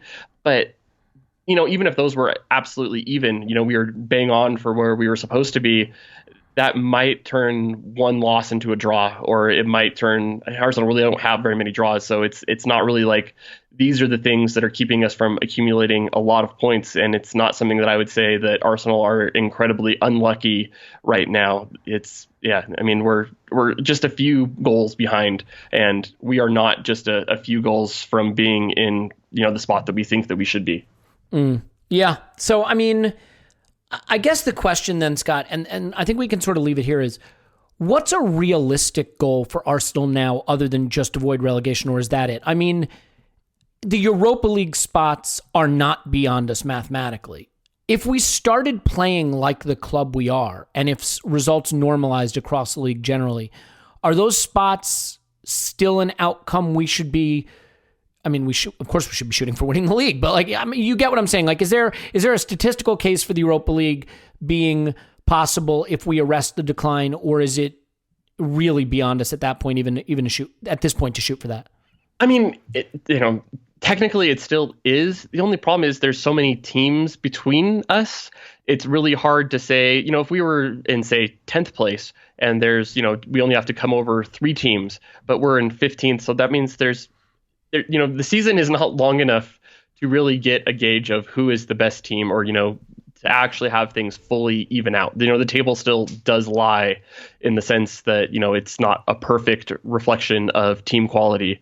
So there's still a good chance that some of the teams above Arsenal continue to overperform where they should be. So even if Arsenal do get back into winning ways, it's not necessarily a perfect chance that all of these teams will, fall off or do those kinds of things. So it would be Arsenal need to perform at an even higher rate than where, we think their true talent level is to get back into there. So I guess what I would say is a reasonable goal for this season is really to kind of lean into rebuilding. We need to make a determination on who we want to be here next year. We need to make a determination on which of these kids actually has a future. We need to make determinations on who can we buy, who can we sell, which ones do we want to build around, and do all these kinds of things. This is basically a free shot where, the European spots are pretty much out of realistic, realm. If we start, really start turning things around, maybe you change course again, but I don't think we're going to get relegated.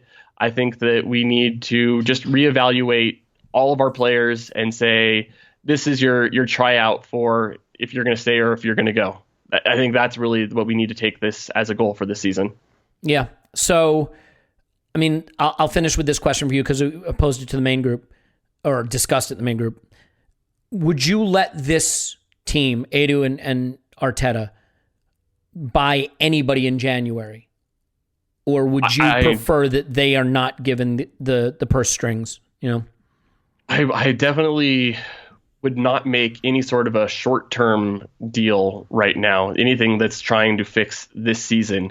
If you have a target that you've been kind of following and you think that you'll be able to get him at a reasonable price, for January, which almost never is the case because teams are very reluctant to sell good players in January that are important to them. So that's the thing that I think, Norwich is, trying to fight for promotion. So are they going to sell us Wineta or whatever? I can't pronounce the name correctly.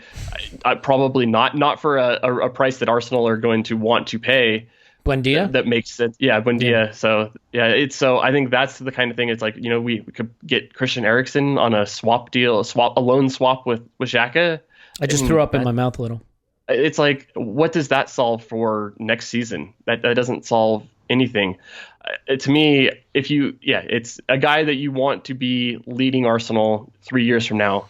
That's the kind of deal that you allow to do, but nothing we're trying to do a quick fix for this season. I think that there's been too much of that in our squad building, and it just leaves us with pieces that don't match. We have players that, fall out of fashion pretty quickly, and it just leads to a bloated squad and budget and wages that are just, not sustainable for our position. Yeah. So, yes, I guess the answer is no. I would not sanction any moves without really, really scrutinizing them if I was in charge of Arsenal right now. Yeah. Well, I'm not going to lie to you.